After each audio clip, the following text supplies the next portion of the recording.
Thank you, Steve, and hello, everybody. So today, I will be talking to you about road rules for self-driving vehicles. And I'm going to be looking at this through the lens of two big questions that we have to ask ourselves. How hard should the driving test be, and what should be in it? And how does that compare with what we expect of human drivers, same or different?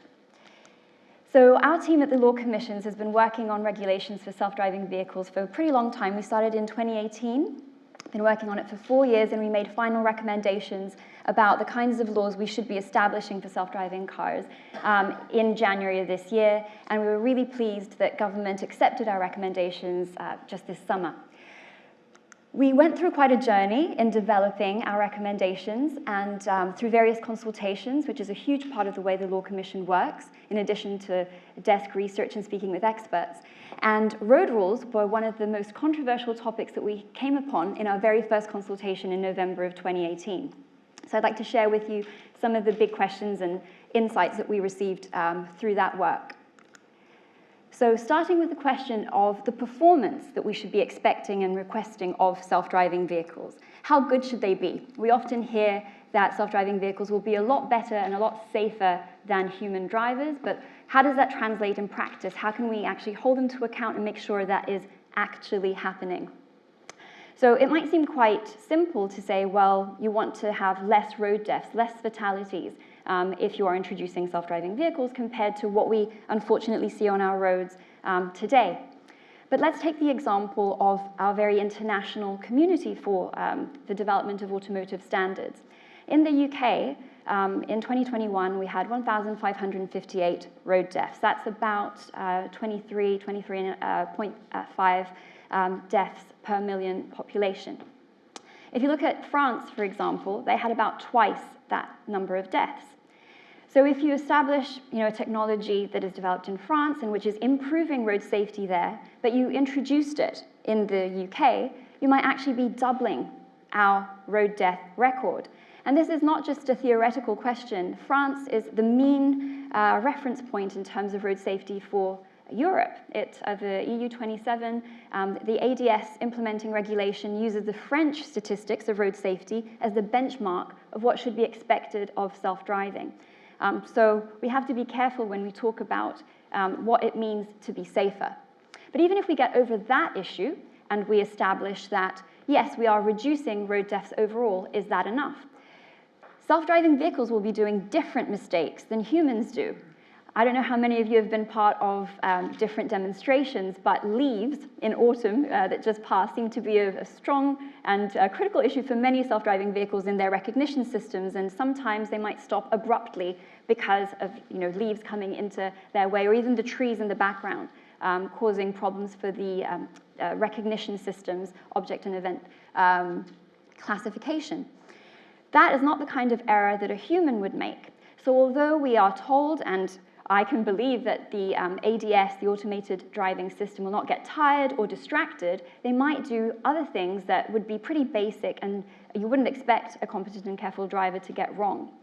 So this brings us to the fact that we have to accept that there will be a redistribution of risk. The risks will be different, and they might affect different groups of society differently, and we need to be transparent about that.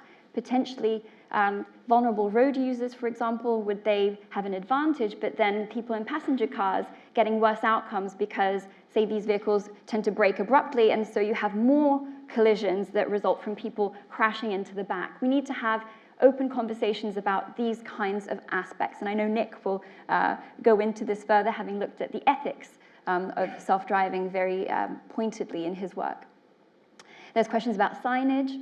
Should we be requesting that self-driving vehicles identify themselves and be marked out as different to regular vehicles, given they behave differently maybe, but if we're expecting them to mimic human behavior and integrate seamlessly in traffic, then signage might be a problem, and we'll come back to that later. So these are just some of the challenges that we have in determining how good and what kind of performance we want from self-driving, and a real shift that we need to make from our current rule-based, criminal law-based enforcement of road rules to something that is entirely different and is looking at an evidence base that has to be created, which really focuses on improving safety over time rather than just pointing the finger and saying, hey, here's a fine. That's not going to help anybody with a self-driving future. Something that we all also hear about self-driving vehicles is, well, they will at least comply with the law, right? That seems like something that we would all wish for in a self-driving vehicle. If I told you that we would have a rule-breaking AV driver, many of you might not be so comfortable with it. But if we dig a bit deeper, is that actually the case? So there's two elements of the difficulty of assessing this in the context of self-driving.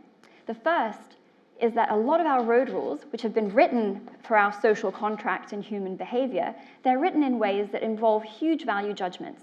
The very first rule in our highway code talks about having care and consideration for our fellow road users.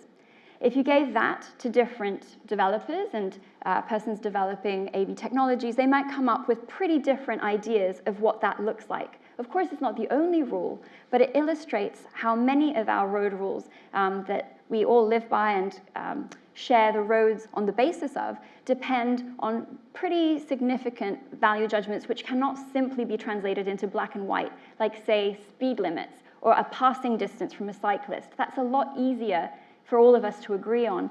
On the other things, there's a lot more margin. And as part of our work with the consultations on developing regulations for self-driving, we considered 3 scenarios where there's also a question not only of complying with the law, which might be hard, but when you have several laws you have to comply with and they don't all align or match up. So, for example, edging through pedestrians. So if we have a self-driving vehicle found in a very busy area, now it's coming up to Christmas time here, and in Oxford Street you see people spilling over off the pavements, crossing and not necessarily stopping when the lights change. What should a vehicle do if it's in self-driving mode in that situation? If it had to wait for the crossing to clear, it might stay there a very long time. It might actually encourage very dangerous behavior from the vehicles behind, who are getting impatient and might then try and overtake in ways that are even worse, given the blind spots they'd have. And yet, if you suggest that a vehicle should be a bit pushy and start edging through pedestrians, well, then that risks touching and possibly injuring someone. I can tell you, when we asked about this question, it was said to be preposterous that we should even be talking about it. We got quite a bit of coverage in the media, saying law commissions suggesting, that vehicles should run into people, which was not at all what we were saying. We were just trying to shed a light on a very real issue. We had a professor, Charles Fox, who's been looking at this in terms of game theory. And if a vehicle never takes a risk of touching anyone, it would just be constantly bullied. But how do we navigate these questions? It's not just a simple answer that can be given to this. Driving on pavements, again, might seem pretty simple. Shouldn't do that, should we? Not everywhere is that respected, but regardless, there can be a lot of situations in the practical driving scenarios where actually drivers might go onto the pavement, although it is very clearly against the law. It's against the Road Traffic Act and our Highways Act as well.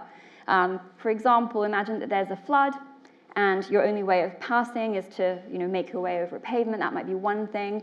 Something a bit more emotive to think about is a child might be running out from between parked cars. Braking just wouldn't be enough to avoid them. Should the vehicle consider swerving onto a pavement? Many people might say yes. Others might say should just never be programmed to do that. So that's just one of the things we asked. And on this, people were very divided. So it wasn't quite as controversial as the example of edging through pedestrians, but still causing very strong divergence of opinions. And finally, something very close to my heart as a cat mum of 2 cats at home, Posy and Nega. So I say hi to them. If they're watching, I'll make them watch this video afterwards. You will know that there is pretty different treatment under the Road Traffic Act for different animals.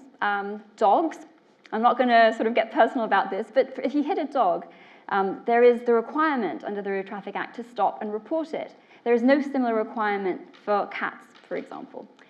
Horses and other animals also have that obligation, but cats are definitely not on that list. And I raise this not just because of my personal sort of family affiliation, but there is a point there about public acceptance and how would people feel if an automated vehicle just, sticking by the rules, just ran over a cat versus, and not stopped, and instead for a dog, it did.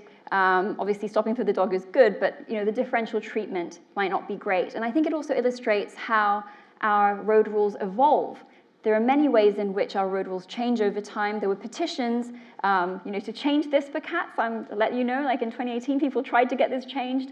Hasn't gone through yet. But the idea is, if that were changed overnight, developers would need to adapt their behaviors and make sure that they acted differently. So some conclusions. Of course, we want better from our self-driving vehicles, but the comparison with the human driver is essential. We need to hold self-driving vehicles to account in terms of improving our road safety. The only way to do that is to measure it and compare it. So the performance of human drivers is a floor rather than a ceiling, but it still is there. It hasn't just become irrelevant due to the advent of the technology. And for that, we need evidence, we need data, and ways in which we can look at the performance of self-driving. And the other aspect that I really would love to for you to take away and think about is it's quite attractive to think of the process of digitizing road rules as a mere translation process, where you punch in certain values, certain words, and then out comes an algorithm. It's not that simple. There are very big value judgments that are involved in doing this, and it cannot just be delegated to our engineering friends. It requires the input and participation of civil society. And please, let's think about our cats as well, right? So we need to make a difference here, and it needs to be something for debate and consideration for us all. Thank you very much.